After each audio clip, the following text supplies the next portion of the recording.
Acharam a assinatura do Flamengo com a Libra e o Mauro César passou vergonha ao vivo. A gente vai trazer isso aqui para vocês. Tem também o Antônio Tabet, que era vice-presidente, né, do Flamengo e do Porta dos Fundos, vocês bem conhecem, também passando uma vergonha histórica aqui sobre o Ramon Abate Abel e o Palmeiras. E o Palmeiras que vai ter 7 desfalques para enfrentar o Juventude.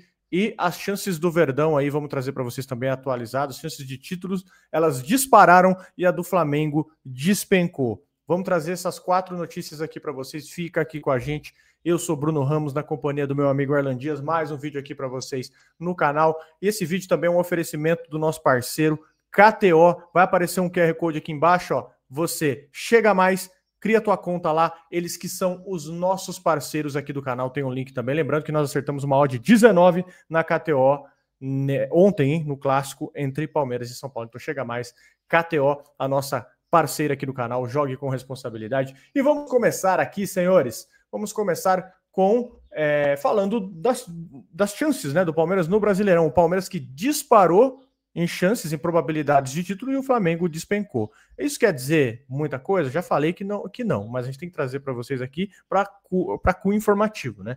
Palmeiras com a vitória contra o São Paulo de 3-2, o Palmeiras disparou nas chances de títulos. E segundo o Departamento de Matemática da Universidade Federal de Minas Gerais, Palmeiras assumiu a ponta. A probabilidade do Palmeiras, do Abel, faturar esse Brasileirão chegou a 58,1%. Inclusive o Flamengo, né, que está empatado com o Palmeiras com 55 pontos, ele despencou nas chances. O Flamengo que perdeu para o Bahia de 1-0, ele tem agora 29,3% de chances de ficar com o caneco. Então, inclusive, vale lembrar também que os dois times, eles se enfrentam no dia 18 de outubro no Maracanã. Então aqui, ó, o terceiro colocado é o Cruzeiro, tem 12,2% de chance de ser campeão, e o quarto colocado com mais 27 jogos, o Botafogo, ele tem 0,1% de chance, e pro outro lado aí tem o Bahia na quinta colocação com 0,2%. Enfim, o que você pensa dessas chances aí, cara? Eu não consigo conceber esses 8%, por exemplo, porque tem um jogo, tudo bem que o Palmeiras tem um jogo a menos, né? A Palmeiras já joga com 7 desfalques, a gente vai trazer para vocês aqui os desfalques, o Palmeiras também joga contra o próprio Flamengo. Eu creio que o Palmeiras tem chance sim de brasileiro, óbvio, as chances são boas, mas eu não consigo conceber essa vantagem enorme que os caras colocam. Eu entendo a leitura como o presente, assim, né? Tipo, com o que aconteceu até agora, sem querer projetar para o futuro. Obviamente que aí entra um negócio de projeção, muito do que vai acontecer, acho que nas próximas rodadas, que mudou muito, que mudou realmente de uma rodada para outra com esse lance. Para mim foi uma rodada totalmente surpreendente, assim, especialmente o Flamengo perdendo para o Bahia. Mas se o Palmeiras ganha do Juventude, além de ficar 3 pontos à frente do Flamengo, ele fica com 2 vitórias a mais que o Flamengo. Então o Flamengo, ele pode chegar, vamos supor que ele chegue a 3, o Palmeiras chega a 3 pontos para enfrentar o Flamengo. 3 pontos à frente. Se o Flamengo ganhar do Palmeiras, o Palmeiras ainda seria líder. E tem um ponto aí importante também, que são os próximos confrontos. Óbvio que não tem nada cravado, mas o próximo confronto do Flamengo, lembrando que o Flamengo teve 2 expulsos aí contra o Bahia, o próximo confronto do Flamengo é o Botafogo. Então o Flamengo tem confronto difícil na próxima rodada. O Palmeiras tem o Bragantino em casa, não que seja fácil, até porque a gente já sofreu com o Bragantino em alguns momentos. Mas assim, se analisando as próximas rodadas, se o Palmeiras não fizer nenhuma bobagem, eu acho que o risco maior é contra o Juventude pelos desfalques, não é nem pelo jogo em si, mas pelos desfalques. Mas se for tudo normal, o Palmeiras ganhar o que tiver a ganhar, eu acho que realmente o Palmeiras consegue fazer aquela gordurinha para poder ter margem de erro que a gente fala, né? Até pouco tempo, poucas rodadas atrás, uma rodada atrás, o Palmeiras não tinha gordura para errar. Hoje o Palmeiras começa a construir isso, mas óbvio, vai depender muito desse jogo a menos aí contra o Juventude. E vamos de flamenguista passando vergonha? Que tá, o negócio tá virando comum, né? O Antônio Tabet, popularmente conhecido como Kibi Louco aí para os mais antigos, né? Para os muito antigos igual eu, ele que é criador do Porta dos Fundos, já foi vice-presidente do Flamengo, enfim, tá até na bio dele aqui, ó. Passou vergonha, ó. Ele colocou aqui, ó, tutti buona gente, que traduzido do italiano pro português é tudo gente boa. Que ele colocou aqui, ó? História da família Abate, significado do nome Abate, sobrenome de uma família originária de São Paulo, Itália, que passou o Brasil no século 20 estabelecendo-se em São Paulo, sobrenome de uma família originária da Itália, recentemente migrada para o Brasil, estabelecida em 1924 no Rio Grande do Sul, família de sobrenome italiano, estabelecida em São Paulo, tendo Amália Abate como um de seus integrantes. Enfim, ele colocou isso aqui, né? E colocou família Abate, um brasão ali da família Abate. E, obviamente, você sabe o que ele está fazendo menção aqui, né? Ele está fazendo Ramon Abate Abel, o flamenguista passando vergonha. E pena que uma informação que ele esqueceu de mencionar aqui, né? É que o Palmeiras só ganhou 25% dos jogos com o Ramon Abate Abel, né? Então... o desconhecimento, né? O nível de desconhecimento que os caras chegam é um negócio bizarro, né? Para passar vergonha. E de repente todo italiano é palmeirense, né? Quando, assim, precisa de 5 segundos do Google, você vai descobrir que o próprio Corinthians também tem, né? Tem as suas origens inglesas, mas também tem origem italiana. Os trabalhadores na época ali se dividiram e tal. Então, assim, o que tem de clube espalhado pelo Brasil, né? Com formação italiana, por causa do grande número de italianos, da colônia italiana no Brasil, é assustador. Então, assim, eu duvido que o Tabet, com todo o respeito, assim, ele, na parte de produção de conteúdo da internet, ele, pra mim, é um dos mais pica do Brasil. Agora, assim, toda vez que eu vejo ele falando de futebol, é vazio, velho. É aquele cara que não tem nada mesmo pra acrescentar. Então, fica minha recomendação. Torcedor, né? Muito torcedor mesmo, assim, não tem nada pra crescer, nunca vi nada. Tanto que, assim, até ele levou o Júlio Casares lá para uma entrevista lá, o que virou corte foi o Júlio Casares imitando o Silvio Santos. Foi a única coisa que o cara conseguiu render, assim. Então, ele de futebol, ele deixa a desejar bastante mesmo. Mas, assim, um pouquinho de desconhecimento, é um pouquinho de caráter também. Tava dando uma olhada no Donos da Bola e eu gosto de ver, porque eu gosto de ver, assim, o que a imprensa de maneira geral tá falando, que a gente é o contraponto. Pra você ser contraponto, você tem que saber o que tá sendo dito, né? E o Cascão, né, separou um monte de lance lá para falar, né, que beneficiou o Palmeiras, e o Godoy tava lá, e o Godoy, eu não sei se esqueceram de combinar com ele do programa, discordando de vários, falou assim, não, aí foi pênalti mesmo, tipo, esses lances aí que vocês estão falando que não foi pênalti do Palmeiras, foi pênalti, pô, então ele discordando de vários lances, e o Neto com aquela cara de bunda, né, então ficou um climão bem estranho, e é bizarro, né, porque, pô, no caso do Neto é claramente corintiano ali, então eu nem espero nada demais, mas ignoraram, e provavelmente em outros programas também, todo mundo ignorou os lances do Palmeiras aí, ou do Sousa que a gente trouxe, né, a falta no Vitor Roque, vários lances aí foram simplesmente ignorar, como se não existissem mesmo. Então é uma mistura aí de desconhecimento e um pouquinho de má fé também, né, que acontece. Você falou que ele não é um bom cara para falar de futebol, não agrega, mas ele é um bom comediante, porque o que ele me fez rir com esse tweet aí, a gente tem que tirar o chapéu para ele, né? Ó, Palmeiras não tem bons números com o Ramon Abate Abel, tá? São apenas 3 vitórias em 13 jogos. Você imagina se ele quisesse ajudar o Palmeiras, hein? 13 jogos e apenas 3 vitórias, além de 5 empates e 5 derrotas, então 21,53% de aproveitamento com Ramon Abate Abel. Eu vou te dizer mais também, já que nós estamos na teoria da conspiração, vamos na teoria da conspiração. Eu vou dizer mais. O Jorginho, volante do Flamengo, ele tem origem italiana. E ele já jogou na seleção italiana. Será que é coincidência que ele parou de jogar justamente disputando o título com o Palmeiras? A queda de rendimento do Jorginho passa pela sua descendência italiana. Ué, já que é pra ser teórico da conspiração, calma aí, que biloco. Tá de sacanagem, né? Pô, volta pra terra aí. Depois chama vocês de terraplanista, vocês ficam bravos. Não é não? É impressionante, né, cara? É o que eu falo, né? Os caras, eles se perdem muito no personagem. O que a gente pode fazer aqui é realmente dar uma ridicularizada, até uma brincada mesmo. Se o cara, não sei se vai chegar nele, mas se chegar também, não sinta-se ofendido. É que assim, mano, você viajou pra caramba, né, cara? Fica no futebol e comenta os lances aí que tá tudo certo. Agora, pô, ir pra origem da família. E assim, na origem, se só italiana, tendo trocentos clubes no Brasil formados por italiano, aí está de brincadeira demais. E ó, vamos falar agora que pegaram o Flamengo no pulo, hein? Pegaram o Flamengo e o Mauro César aí no pulo. Ó, surgiu esse tweet aqui recentemente do Mauro César, em que o Danilo Lavieri, o setorista do UOL, né, inclusive, um abraço para ele, a Libra atacou forte o Flamengo, disse que o clube carioca distribuiu desinformação, que o Flamengo travou na justiça os 77 milhões que eram para o repasse dos clubes brasileiros, né? O grupo ainda elencou uma série de coisas que eles chamam de mentiras, porque eles alegam que o Flamengo assinou um contrato em 2023. E aí, o Mauro César deu um retweet no Danilo Lavieri, falando assim, cadê a assinatura? Tipo, cadê a assinatura do Flamengo? Vocês estão falando que tem assinatura? Mostra a assinatura. E aí, o Danilo Lavieri, craque do jogo, praticou jornalismo. Ele que... A gente vai colocar a foto aqui para vocês, tá? Ele conseguiu a foto do contrato assinado do Rodolfo Landim, ex-presidente do Flamengo, concordando aí com os critérios, né? Os pagamentos de audiência da Libra.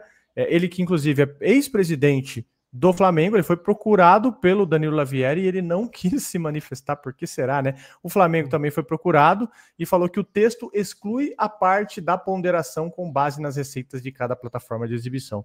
No contrato, a Globo paga um preço por todos os direitos, não existe a explicitação de preço por plataforma, portanto, o texto do anexo 1 não é execuível, faltam dados essenciais para se aferir os percentuais de um rateio. O texto do anexo 1 precisa ser alterado para que se tenha uma fórmula que precisa ser calculada. Enfim, para fins de informações, né? Aí, ó, você é um cara eficiente, você já colocou na tela aí o contrato, que tem o printzinho ali do canal UOL, então tem o vídeo aqui, né, no momento. Se a gente lembrar também, o Lavieri e o Mauro César são colegas de trabalho ali na mesma emissora que é o UOL, né, e o Lavieri trouxe aí ao vivo no programa a assinatura, e aí o pessoal também não perde tempo, né, fizeram a montagem com o vídeo, o Lavieri do lado do Mauro César, trazendo a assinatura. Eu falei aqui na semana passada que a gente estava falando sobre isso, eu falei, a Libra tá batendo muito pé para quem não tem assinatura. Você não bate o pé quando você tem uma assinatura, mano. A gente sabe até o contrato que a gente faz, prestação de serviço, você não vai bater pé se você não tiver o negócio assinado. Você tem assinado, aí você vai fazer, você vai emitir nota, você vai realmente ser um pouquinho mais firme na parada. Então era muito óbvio que essa assinatura apareceria em algum momento. E é isso, é o Flamengo, é outro presidente. O problema é deles que se eles não têm a mesma conversa, a mesma ideia, mas que a parada foi assinada, que teve assinatura, teve, e aí fica realmente o parabéns ao Danilo Lavieri, que acho que os únicos que estão fazendo temporada melhor que o Lavieri esse ano aqui é o Vitor Roque e o Flávio Lopes, né? Porque o Lavieri tá voando, cara. Tá voando, vamos pôr o vídeo aqui, ó. Vamos lá. Vai entrar no ar, trazendo o documento assinado pelo Landim em setembro, concordando com todos os critérios de divisão de audiência. Esse é um debate muito forte, né? E tem lá o documento assinado, tá na tela aí, a assinatura do Landim concordando com o jeito que os 30% iam ser divididos. Essa foi uma reunião feita em setembro de 24, depois em dezembro de 24, os clubes sempre por unanimidade concordam com o critério acordado e com o jeito que a Globo ia pagar. Tem a assinatura do Landim. Depois, quando o BAP assume a gestão, ele diz que esse critério não é aplicável. Esse é o critério, essa é a teoria que o Flamengo levou à justiça. É isso que está sendo debatido no momento, mas existe aí a assinatura e a unanimidade na Libra em concordar com os 30%. Aquele meme. A carinha dele. Faltou entrar o The Osso ali. Meu Deus. Cara. Enfim, muito bom, né, cara? Porque isso, a cara dele de incomodado, pô, balançando o pezinho ali, ficou feio, né, cara? Fica, não tem como, cara. A gente fala isso do Mauro César, que é um bom, pelo menos já foi um bom comentarista, um bom jornalista. Ele vestiu muito o personagem do torcedor. E, cara, tudo bem, a gente aqui é torcedor também, a gente tem essa veia clubista, digamos assim, e mesmo a gente tendo um canal chamado Parmeira Mil Grau, quando tem as paradas de assinatura, parada séria, a gente vai nem ter, tanto que a parada do Abel mesmo, aí eu também faço uma meia-culpa, obviamente, quando vazou a parada lá do Abel, com o Alçade lá, questionei, só que na hora que veio mesmo o negócio, o processo, não tem que falar, aí você tem que aceitar que realmente teve alguma coisa, e aí vamos ver, porque mesmo com a assinatura, eu não sei não se o Mauro César vai mudar o discurso, porque a gente sabe que ele é chato, né, mano? É uma coisa que não dá para negar. Ele é chato, mas ele é um chato convicto. Para ele mudar de opinião é difícil.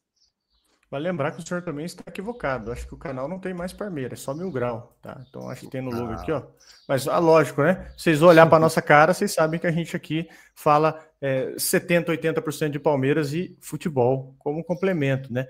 E vamos falar aqui agora sobre os desfalques do Palmeiras, cara. Palmeiras que vai ter 7 desfalques para enfrentar o Juventude. A gente vai atualizar vocês aqui. O Palmeiras enfrentará o Juventude aí no próximo sábado, no meio de uma data FIFA. Eu não sei como o Palmeiras aceitou jogar no meio de uma data FIFA, viu, bicho? Vai ter 7 desfalques, então as convocações aí vão ser os principais motivos. 6 vão ser por causa de convocação, o Gustavo Gomes e o Sousa, eles foram convocados pelo Uruguai, o Aníbal Moreno e o Flaco Lopes pela Argentina, o Martínez e o Facundo Torres pelo Uruguai, inclusive o Piquerez está de fora, e o 7º desfalque vai ser o Vitor Roque, que recebeu o 3º cartão amarelo contra o São Paulo. A gente pode falar de mais desfalque também? Pode ser o Kelvin, né? O Kelvin ele pode ser mais um desfalque, vai ver a evolução dele no meio da semana. Inclusive, se você quiser pegar já a situação do Sousa, quiser trazer para o pessoal aqui, porque a gente ficou de trazer, eu vou inclusive ter que refazer o começo do vídeo por causa disso, mas tem a situação do Sousa, né? O Sousa ele teve um edema na coxa, né? Inclusive ele vai ser cortado da seleção, então ele vai ser desfalque de um jeito ou de outro. E aí, obviamente, a gente viu aqui, exemplo, o Lucas Evangelista, que teve um edema e foi uma parada mais séria, e o Aníbal Moreno, no Mundial, que teve um edema e ficou um jogo fora. Então pode ser aí que até mesmo durante a semana ele possa ter uma recuperação e jogar contra o Juventude, ia ajudar pra caramba, né, mas a gente sabe que quando o cara coloca a mão ali, né, na coxa ali durante o jogo, sozinho, e eu até notei ele dar uma travada, depois que ele fez o cabeceio ali, dá uma travada no pé, então foi realmente uma parada muscular ali, vamos ver o grau, mas o Sousa de qualquer jeito, né, ou seria pela seleção, agora vai ser cortado aí por causa da lesão, então é mais um desfalque e a gente não tem atacante, né, velho? Vou até dar uma olhada aqui no site do Palmeiras para lembrar do elenco, para ver se eu não tô esquecendo de ninguém. Não que não tenha atacante, tem o Luiz, tem o Bruno Rodrigues, tem a galera assim, mas a gente sabe que a galera que a gente tá acostumado a ver no ataque não tá aí, ou seleção, ou suspensão, vai ser complicado. Então, ó, esboçando aqui para vocês, mais ou menos como deve ficar o time do Palmeiras. Eu vou tentar subir a imagem aqui, que aí eu coloco na tela para vocês como deve ficar o time do Palmeiras para o jogo contra o Juventude, tá? Lembrando, muitos desfalques, o Palmeiras vai ter que, cara, jogar muita bola nesse jogo mesmo, realmente, porque deve sentir, né, cara? Deve sentir muito aí, e vocês veem que o Palmeiras está numa batida quarta, domingo, a gente vai ver como o time vai responder. Vou colocar na tela para vocês a imagem da provável escalação do Palmeiras. Você tem aqui o Everton, Murilo e aí Bruno Fux no lugar, porque você pode ter você tem, né, o Gustavo Gomes convocado, e aí o Alan de camisa 5. O Alan deve fazer a 5. E o Andreas Pereira, que não foi convocado, faz a 8. Nas laterais, Jefté, né? Como o Piquerez ficou de fora, né? Talvez o Piquerez jogue. Piquerez, Jefté, que entrou bem contra o São Paulo, hein? Temos que comentar isso aqui. E Kelvin, digamos aqui que o Kelvin jogue, ou Giai. E aí você tem, camisa 8, Andreas Pereira, Maurício jogando de mais adiantado, o Felipe Anderson também, mas só que o Felipe Anderson aberto na direita ali, né? E você pode ter Bruno Rodrigues e Luigi fazendo a dupla de ataque, jogando na configuração que a gente está acostumado ali, no famoso 4-4-2 que o Palmeiras usa hoje. Então você teria Bruno Rodrigues e Luigi, já diria aquele churrasqueiro do Instagram lá, que os rios dele é muito bom. Lhe agrada, Erlan Jesus?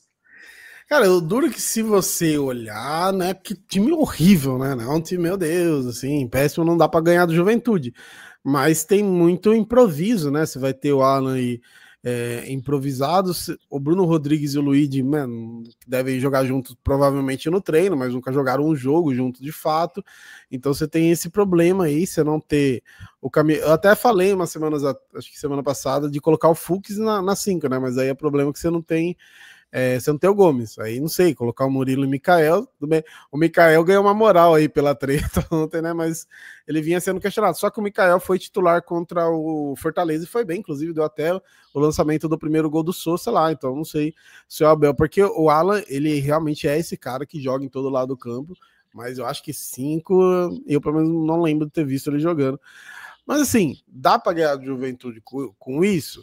Acredito que dá. A preocupação é realmente que você não tem como mexer. Contra o Fortaleza, o Palmeiras entrou com o time em reserva, conseguiu, né, empatou o primeiro tempo, depois melhorou, mesmo com o time em reserva, entrou depois da cavalaria e a gente resolveu o jogo. Então tem isso. Às vezes pode ser que o time em reserva funcione muito bem, o duro que é um jogo que não podia, né, nem pensar em não pontuar, mas, mano, não tem o que fazer, né? Infelizmente, você falou bem, né? Não sei o quanto o Palmeiras poderia recorrer para não jogar esse jogo nessa data, porque eu não sei como tá a questão do calendário, mas, né, infelizmente aí a gente tá sendo punido por ter um time bom, né? Porque os caras tudo convocado agora. Bom, senhores, é isso, ó. Esse deve ser o time do Palmeiras, mesma estrutura. Trouxemos aqui para vocês a formação. O que você pensa a respeito? Deixa aí nos comentários. Sabe que eu tô com medo, assim, real? Tô com receio. Tô com receio dos caras quererem compensar esse erro aí que teve por causa do lance do pênalti do São Paulo, quererem compensar com alguma coisa polêmica nesse jogo, viu? Vou falar real para você já, porque a comoção nacional, ela está linda. Você lembra que teve um pênalti do Galo no Neymar, do Scarpa? Com bola rolando, essa bola estava em disputa. E não teve metade da comoção. Agora nem metade dos times não se comoveram. Agora com o Palmeiras, meu Deus do céu, eu não duvido hoje, não é o William Bonner, Mike, que apresenta, né, o Jornal Nacional. Eu não duvido do Jornal Nacional começar hoje com esse lance. Não duvido. Virou coisa séria.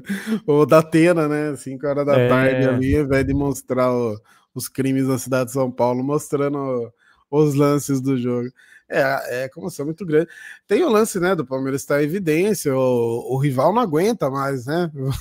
O Palmeiras ganhando as coisas, aí você vê, voltando à liderança aí do campeonato, depois de um bom tempo, o Palmeiras, acho que não tinha nem ficado líder ainda nessa temporada, né, se eu não tiver enganado. Mas, assim, todo ano aí ganhando alguma coisa, ou pelo menos disputando, os caras não aguentam mais, né? E aí você começa a falar de tudo. E aí eu tenho certeza que se na próxima rodada tiver um erro contra o Palmeiras, tiver um erro a favor, seja do São Paulo, do Flamengo e tal, mas não vai ter a metade desse barulho que a gente viu aí. Sempre aquele negócio, é o pior erro da era do VAR, é o não sei o que tem, é isso aqui. Aí tem a mesma coisa no outro jogo, ninguém fala nada. Então, é rodada após rodada e a gente segue aqui na defesa, né, mano? Na defesa do que é nosso. A gente não tem problema de falar quando tá errado, como a gente falou ontem, mas seguimos defendendo o Palmeiras, que o Palmeiras não tem nada a ver com isso. O Palmeiras, inclusive, é dos poucos clubes que faz tudo certinho no Brasil aí, e os caras querendo mudar a narrativa aí não vão conseguir. Isso aqui que é duro. Os caras roubou pra nós ontem. Gabriel roubou pra nós. Os caras erraram pra nós, sem querer. E o time do Palmeiras joga muito, mano. Tu olha o primeiro gol. Tirem um minutinho depois pra ver o primeiro gol do Palmeiras. Tirem. Em 7 segundos. 7 segundos. O Palmeiras constrói a jogada. Aí fica difícil, eu entendo os caras. Porque, pô, beleza, teve o erro, né? Isso é ruim. Eu não acho legal isso. Mas olhem depois a bola que o Palmeiras jogou. Olhem a construção das jogadas. Olhem o senhor Maurício. Então, assim, fica triste para vocês tentar botar a culpa só em arbitragem, né, meus amigos? Mas é mesmo... isso. Vai lá. Nossa, até do próprio Sousa, né? Que o Sousa ele faz o gol da virada, que é importante, mas ele participa bem desse lance, desse primeiro gol. E o Sousa era um cara que foi questionado em algum momento aí, até fazer o primeiro gol, que foi um golaço. É um cara, eu falei que já que ele jogou os primeiros jogos, eu não queria me empolgar, mas me parecia um cara muito interessante. E espero que a lesão dele, inclusive, não seja nada grave, porque ele pode ajudar muito nesse lance de entrar durante o jogo, dar uma melhorada, né, encher o saco do rival que já tá cansado, ele é rápido, ele é driblador, então ele pode ajudar bastante também. É isso então, meus amigos, curtinho hoje, hein? Já foi melhor, em 27 minutos. Deixa nos comentários, por gente, segundo vídeo do dia, hein? É um short. Exatamente. Geração dopamina, né? 27 minutos de vídeo. Deixa nos comentários aí, por gentileza, o que você pensa a respeito. Mais um caminhão de notícias do Verdão, segundona movimentada, e a semana deve ser tranquila por causa de data FIFA, né? Valeu, um abração para vocês e a gente volta aqui a qualquer momento. Tamo junto.